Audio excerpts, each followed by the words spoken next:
Welcome to Streams of Income, hosted by best-selling author and entrepreneur Dr. David Powers, where we discuss streams of income, passive income, residual income, and even why there are dinosaurs and zombies in this intro.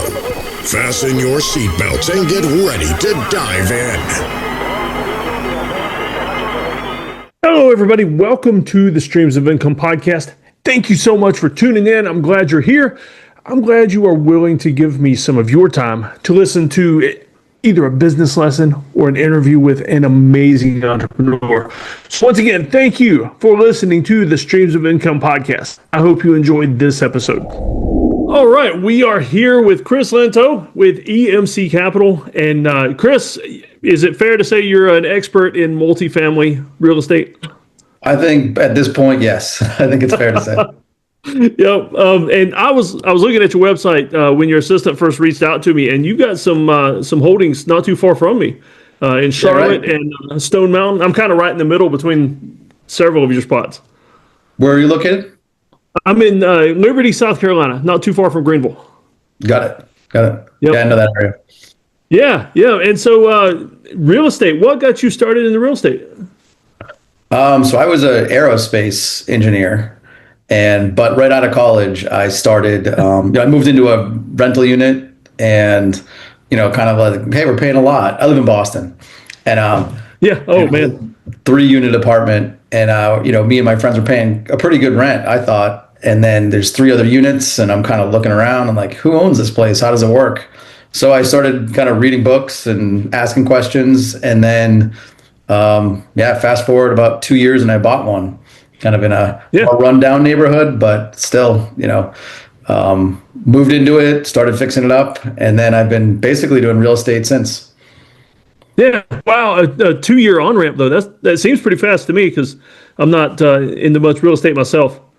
Yeah, I mean, it wasn't like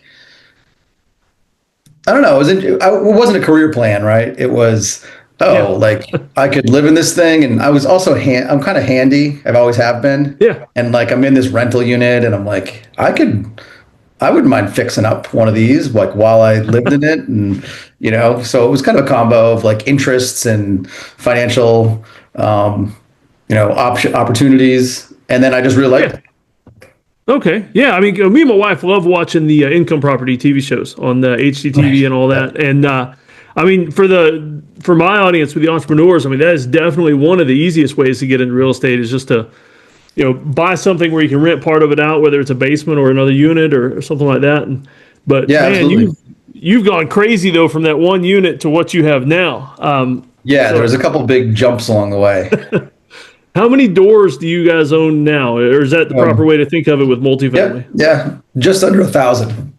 Okay, wow. Yep. Yeah. So how did you make the big leap from like entrepreneur real estate to, I mean, you're big time now. Yeah, I think it was a couple of things. So the first was making the realization that I don't have to like buy in my backyard. So, that was always a rule of real estate that I read, always buy in your backyard. And Boston's very expensive. So I sort of bought, 2 of these buildings. So I had 7 units. And I was like, it's going to take me a long time to build a decent portfolio here because at the time the units were like $300,000 per unit. Oh, wow. It just take a long time to buy them and build the rental income and then buy another one. So I started looking at other markets, and there are markets in the U.S. that the rent to purchase price ratio, which is a really basic way to think about it. If you have a 1-bedroom apartment, what can I buy it for? And what's my monthly payment? And versus what can I rent it for? And, there's some markets where you can buy it for less than you can rent it for, like kind of basic math. And so I started thinking, all right, well, let me evaluate some of those markets. And then I bought a property about an hour from Boston. And my kind of plan was I'm going to treat it like it's in Florida. Like I'm going to go there once every 4 months. I'm going to hire a property manager. I've been managing all my own property. And And on hire property manager, I'm going to have like weekly calls or whatever you do with a remote property manager. I'm going to figure it out. And it worked really well. And I went up there every 4 months or so. And when there was actually a fire and I didn't like jump in my car and run up there, I called the property manager and I said, what's going on? And, so I managed it like it was remote. And then from there, I actually 1031 or tax deferred exchanged that property in Florida. Okay. So I kind of proved the model out, and that that was a 24 unit. So I went from a 5 unit in Salem, Massachusetts, to a 24 unit in Tallahassee. So that was sort of a big jump. Learned a lot about running a real remote property, a bigger property, a more professional property management company. So that was probably the first thing, is location. Second thing was getting comfortable and wrapping my head around the idea of partnering with equity. Mm-hmm. So not just having all my money, but finding people that are interested in a more passive role that are willing to invest alongside me. And that's really what allowed me to ramp up faster. Okay. Because you can kind of only build so fast if it's just your capital. Yeah. I was listening to a real estate podcast yesterday, and that was one of the biggest things he said is you got to get out of the mindset of doing this with all your money, because it's always going to be so finite. Absolutely. And there's some benefits of it too. I mean, one, your emotion, not that it goes away, but it's hard to fall in love with a property where the numbers don't work and then get someone to invest with you. Right? Like they're like, this doesn't work, Yeah. or, you have to hit returns. Like you have to model it out and say, this is what our agreement's going to be, and you're going to get projected this amount of return. So it makes you disciplined in your acquisition approach. Yeah. Oh yeah, definitely. And the property manager thing, I mean, all my friends that big into mostly single family homes, but they swear by property managers. Like, just get a good one and it makes life so much easier. One of my friends, he's got I think 12 houses, and he manages one of them because his daughter lives in it and hates every minute of it. He's out there mowing the yard and calling the bug guy and everything else, and wishes he would just get a property manager for that one too. Yeah, there's a lot. So I had my 12 units that I was managing, my 7 units that I was managing myself. There's just a lot of mental overhead. A lot of little things you have to do and keep up on. And then like, I didn't get as many, clogged toilet calls in the middle of the night but I got enough.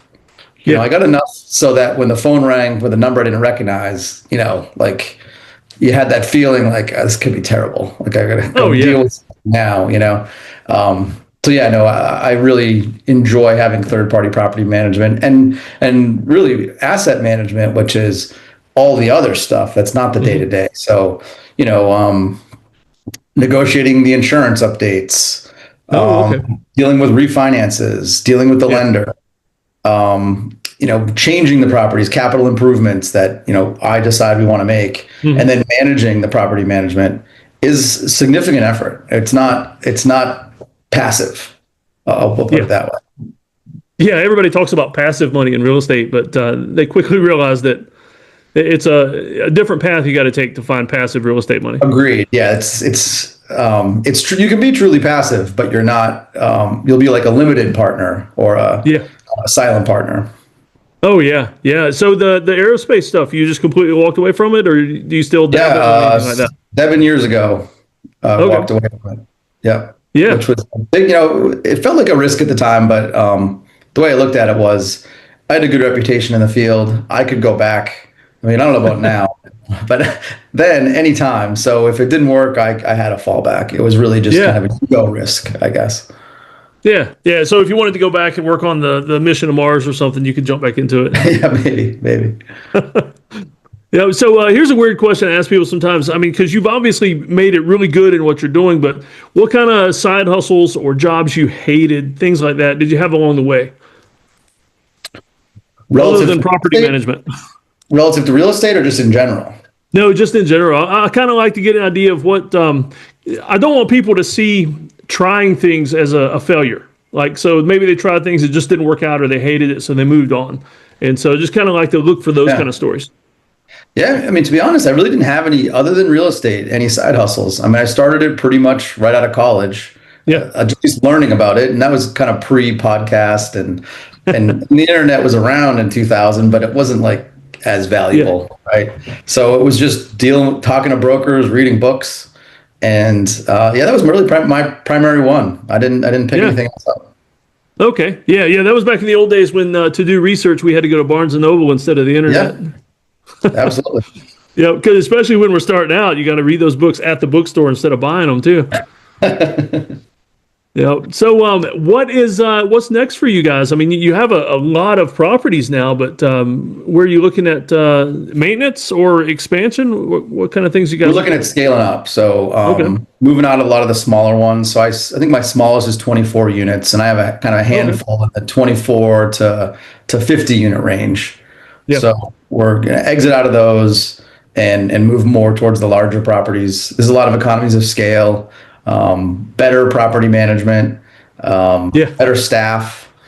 You can put more technology into the properties when they're larger because it supports the cost. So basically scaling up. We're still in acquisition mode. We're actually looking at a deal right now that looks very promising outside of Atlanta. Okay. So we're still growing and hiring. So that's busy. Yeah. Oh yeah, I mean that's a big difference though, because I mean a 24 unit, that's what you might call an apartment complex. You get more than that, you're talking almost a small city there. Yeah, and it's a lot of like infrastructure and everything, amenities. I mean everything changes at that point, I would imagine.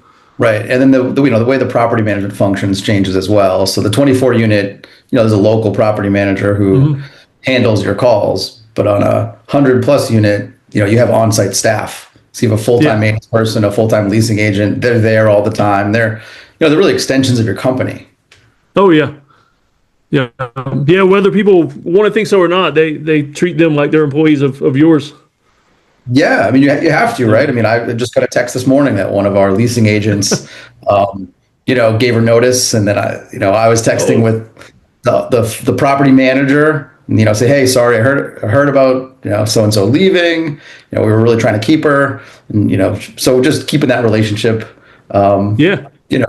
maintained and letting the staff know that, their paycheck comes from the property management company, but we're really the bosses, right? Like we're the ones who are setting the targets and we own the property. So they indirectly work for us and we want them to feel like part of our company. Yeah. Oh, yeah. Yeah. And if something bad happens, it's your reputation on the line. Yeah, absolutely. Yeah. Now, these big units, I mean, I live near Clemson University, and so they're always adding crazy stuff to the student housing nowadays that wasn't even available when I was in college.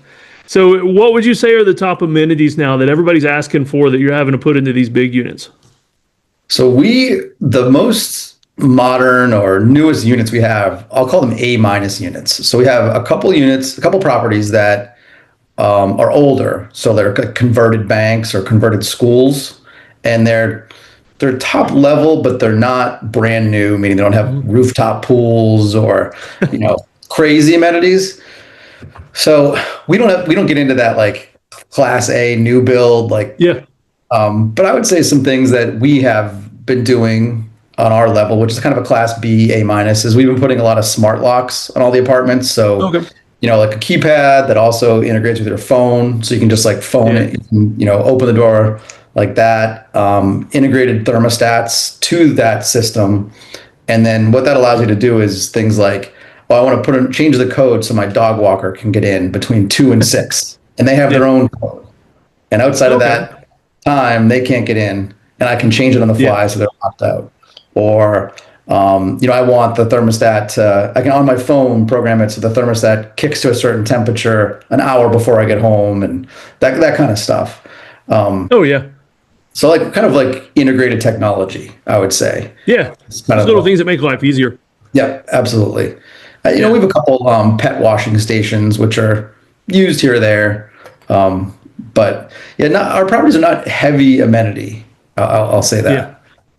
Okay. Yeah, if you can get by without having to do all that, I see some places adding pickleball courts and the rooftop pools and everything else. And I mean, not only is it a lot of money, but the insurance to cover those things has got to be a little wild. Right, and rooftop pools. I mean, if that leaks, what's the? Every unit under it. Right. We did install a pickleball court at one of our places in Georgia, and I think it was a miss. We kind of got Yeah. sold by the broker and the property management company that like this is what people want, and they're never used, and they were pretty Yeah. expensive to put. Yeah. Yeah. So And it's just kids skateboarding out there and that's it. exactly, which is who's on the property. It's a bunch of families. So we Yeah. should have really polled the community a little better and said, what would you guys like? What would make this big space better for you? Yeah. So that was a lesson learned. Oh yeah, no, that's a good point though, because I mean, a lot of people that they do things without talking to their actual audience. Like they'll do something because they like it, or other people say they want it that aren't even the ones that live there or use the core product. Yep, And absolutely. you save a lot of money doing that. Right. And then you get a happier like resident base, right? They get what they Yeah. want, not like what you think they want. Oh yeah, yep, yep. So with your company now, can people invest into the stuff you're doing, or is it only Yeah. from credit investors? How does that work? So we do primarily accredited investors, but sometimes we'll open like the beginning of an investment up to non-accredited investors for a certain time, Okay. and then we'll switch over to Yeah. accredited. Okay. Because I mean, I really like that approach. I mean, it's one thing to just go out and buy a single family home, something like that. But what do you call it? Fractional real estate, where or you just get involved in the equity side of it. It's a great way for people to get involved, but I mean, definitely more passive for them. I mean, it's 100% passive. The role of the investor is evaluate the opportunity, do all the due diligence that you feel you need to be comfortable, invest, read the newsletters once a month, deposit the Yeah. checks, and then ask questions where needed. I mean, there's really no decision making or role for the limited partner in that scenario. So it is a good way to get diversification into real estate without having to, do the day to day. Yeah. Oh yeah, absolutely. And what is the best way for people to get in touch with you and check out the company and everything? Probably my website. It's emcapitalgroup.com. And then I'm pretty active on Group. LinkedIn as well. Okay. Yeah, that's where I started looking up your stuff. Your assistant sent me to your LinkedIn profile. And you guys are pretty busy on there. Yeah, she does a good job keeping that going. Oh yeah. It's like a property manager. You need to hire an expert to do the things that you're either not the best at or don't want to do. Yep, absolutely. I mean, everyone's good at something, right? And you're better off doing something that you're good at and you like. Yeah, absolutely. I tell you what, though, before we close out, one thing I like to ask everybody at the end, if you could recommend top 3 books or podcasts, things like that have shaped your life and set you up for success, what would your top 3 recommendations be? Top 3. All right. So one for book, and you kind of just hit on it right there with your last comment, is this book called Who Not How. Who Not How. And the general premise is like, if you're asking like how to do something, you're asking the wrong question. It's who's the right person to do this, because someone out there already knows how to do it and do it really well and likes to do it. So find that person. Don't figure out how to do it. Ah, perfect. That's a good book. Let me think. I think that Joe Fairless's Best Ever Real Estate Syndication book is just a great overview of what like apartment investing is. It's not an easy read. Like it's not, a 100-page book where the first half of it's about my journey. And, there's like one page of actual value, but it's not a real estate textbook. It's a good in between. So it's a read. Okay. It's not a page turner, but it's very, very informative. No, that's good because I mean, like Rich Dad Poor Dad, it's all story, no strategy, and you kind of yeah. There's like a continuum, right? Bridge that gap of books. Like that's a great entry book, Rich Dad Poor Dad, just to sort of get your feet wet. This was like a advanced intermediate kind of book, I feel like. Third one. There was a book called Emerging Markets Real Estate that really got me thinking about just multiple different markets and the idea that you don't have to invest in your own backyard. So I would say those are 3 resources just off the top of my head. Yeah. Okay. No, that's great. That's great because I do get a lot of moms and dads want to escape W-2, and real estate is an amazing way to do that. And with what you're doing too, they can get invested while they're working the W-2 and not have to just give that up to jump into it. Yep, absolutely. Yeah. Get some experience along the way. You can you can ask a lot of questions and get some understanding of how the process works. Yeah, yeah, because I mean, they watch TV shows and start thinking flipping a house is the best way to do it, and yeah, that's just a nightmare trying to flip a house while you're working a full-time job. And Right, right. Lot of hands-on work involved in flipping a house. oh yeah, yep, yep, that would go back to your old days, right? Exactly. Yeah. Well, Chris, thanks for being on here and for being with us. You are my first multifamily real estate person I've had on, and so you command the room now, man. All right, it's an honor. Thank you. Yep. Thanks for being with us. Great. Thanks. Have a great one. Hey, everybody. Before we close out, first of all, I hope you enjoyed that podcast, whether it was an interview with an amazing entrepreneur or a business lesson for me. I sincerely hope that you gain something from it that you can use in your life moving forward. Before I leave, though, I need to mention that this podcast is sponsored by Lowe's Home Improvement Stores. I have become a Lowe's creator. It's a pretty cool thing because on this farm, I mean, I'm looking out the window right now and seeing all the things that I want to do around here.